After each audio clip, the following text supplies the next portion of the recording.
Buenas noches, mi nombre es Isla Estefania López Carrizales y hoy les voy a hablar sobre el metabolismo aeróbico. Este es un video corto. Vamos a empezar hablando sobre el ácido cítrico, del ciclo del ácido cítrico.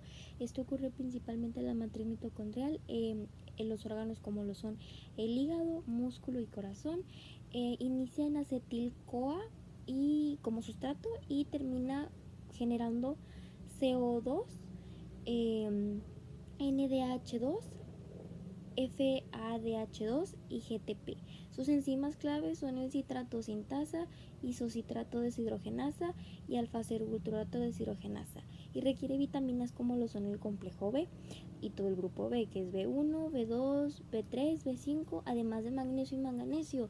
Esto es una vía anfiobiólica que sirve tanto como para obtener energía de la biosíntesis como la regulación. Depende más del estado energético celular de las hormonas directamente y es más activo durante el ayuno para producir energía y poder generar ATP, indirecta o directamente.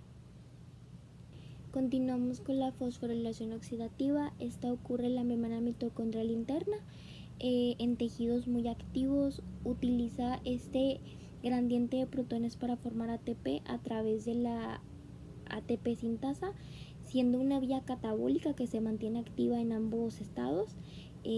Con o sin comida, esta genera ATP directamente. La síntesis del ATP es el paso final donde los protones regresan a la matriz de la mitocondria a través de la ATP sintasa, impulsando la unión del ADP como fosfotato inorgánico. Este mecanismo depende totalmente del transporte de electrones y es responsable de la mayor parte del ATP celular. El control de fosforilación oxidativa se da por cantidad de ADP, oxígeno y NADP. Si hay mucho ADP, la cadena trabaja más, y si hay poco, se frena. En algunos casos, por haber un descompensamiento, como ocurre en la termogenina o ciertos químicos, lo cual disminuye el ATP. Y finalmente tenemos la oxidación de la molécula de la glucosa. Aquí participan varias rutas, como lo son la glucólisis del citosol, conversión del piruvato, ciclo del ácido cítrico, transporte de electrones y fosforilación oxidativa en la mitocondria. A partir de una molécula de la glucosa se genera 30 y 32 ATP, dependiendo de la lanzadera utilizada para los equivalentes reductores en este proceso central para obtener una energía en la célula. Por mi parte es todo. Muchas gracias por su atención.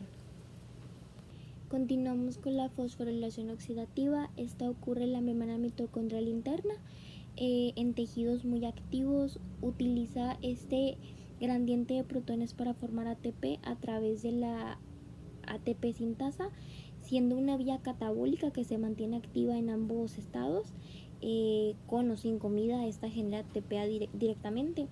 La síntesis del ATP es el paso final donde los protones regresan a la matriz de la mitocondria a través de la ATP sintasa, impulsando la unión del ADP como fosfotato inorgánico. Este mecanismo depende totalmente del transporte de electrones y es responsable de la mayor parte del ATP celular. El control de fosforilación oxidativa se da por cantidad de ADP, oxígeno y NADP. Si hay mucho ADP, la cadena trabaja más, y si hay poco, se frena. En algunos casos, por haber un descompensamiento, como ocurre en la termogenina o ciertos químicos, lo cual disminuye el ATP. Y finalmente tenemos la oxidación de la molécula de la glucosa. Aquí participan varias rutas, como lo son la glucólisis del citosol, conversión del piruvato, ciclo del ácido cítrico, transporte de electrones y fosforilación oxidativa en la mitocondria. A partir de una molécula de la glucosa se genera 30 y 32 ATP, dependiendo de la lanzadera utilizada para los equivalentes reductores en este proceso central para obtener una energía en la célula. Por mi parte es todo. Muchas gracias por su atención. Los componentes de transporte de electrones incluyen los complejos 1, 2, 3 y 4, la coenzima Q y el citocromo C, que transfiere electrones hacia el oxígeno. Este flujo impulsa el bombeo de protones, necesario para que se forme ATP.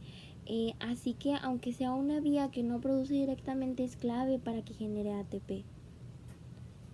El ácido cítrico y la enfermedad humana están relacionados por interacciones a las enzimas del ciclo que provocan cáncer, enfermedades mitocondriales y trastornos metabólicos. Por ejemplo, pueden ser mutaciones de isotrato deshidrogenasa. Estas están asociadas con ciertos tumores. Estos problemas disminuyen la producción del ATP. Pensamos que el transporte de electrones que ocurre en la membrana mitocondrial interna en órganos como lo son el hígado, el músculo y el cerebro parten de los equivalentes reductores del NADH y FADH y terminan produciendo agua y gradiente de protones y un gradiente de protones. Los complejos que involucran el 1 y el 5 participan vitaminas y minerales como lo son el hierro, el cobre, la coenzima K, citocromos, y es una vía catabólica más activa en el ayuno sin regulaciones hormonales directas. Aunque no produce ATP directamente, es esencial para la síntesis posterior del ATP. El ácido cítrico es anfiebólico porque sus intercambios sirven como puntos de entrada y salida para la síntesis y degradación de los aminoácidos, ciertos ácidos grasos y glucosa. Esto lo convierte en un punto central del metabolismo y contribuye a tanto catabolismo como anabolismo, y por supuesto también genera ATP. En cuanto a la regulación de ácido cítrico, esta da la disponibilidad de sustratos y reunodabilización, por así decirlo, por productos como lo son el NADH y ATP, mientras que el ADP y calcio lo activan. No hay ninguna regulación hormonal directa, pero la insulina en postprandial puede favorecer el flujo, ya que esta vía produce energía de forma de ATP. Volviendo al ácido cítrico, como lo son sus reacciones, pues también ocurren en la matriz mitocondrial, principalmente en el hígado y en el músculo. Comienzan con acetil-CoA y oxalocetato y terminan con CO2, NDH2, FADH2 y GTP. Las enzimas reguladoras claves son las mismas del ciclo. Estas son relacionadas como siguen siendo anfiobólicas, y aunque hay una regulación hormonal directa, si responde a un estado energético de la célula, se detienen activas con el estado de alimentación en ayuno y si también generan ATP. Luego tenemos la conversión de piruvato en acetil-CoA, que también ocurre en la matriz mitocondrial en sus órganos como el hígado, músculo y cerebro. Parte del piruvato como sustrato y producto como el acetil-CoA, CO2 y NADH. Las enzimas reguladoras es el complejo del piruvato deshidrogenasa, que requiere cofactores TDP, B1, FAD, que es B2, NAD, que es B3, y CoA, que es B5. Y ácido lipoico. Esta es una vía catabólica activa por insulina y regulada por niveles de acetil-CoA y NADH. Se activa sobre todo en el estado de postprandial y también genera ADP. Sus precursores para producir es el ATP. Buenas noches, mi nombre es Isla Estefania López Carrizales. Yo les voy a hablar sobre el metabolismo aeróbico. Este es un video corto. Vamos a empezar hablando sobre el ácido cítrico, del ciclo del ácido cítrico. Esto ocurre principalmente en la matriz mitocondrial, en los órganos como lo son el hígado, músculo y corazón. Inicia en acetil-CoA y como sustrato y termina generando CO2, NDH2, FADH2 y GTP. Sus enzimas claves son el citrato sintasa, isocitrato deshidrogenasa y alfa-cerulturato deshidrogenasa, y requiere vitaminas como lo son el complejo B y todo el grupo B, que es B1, B2, B3, B5, además de magnesio y manganesio.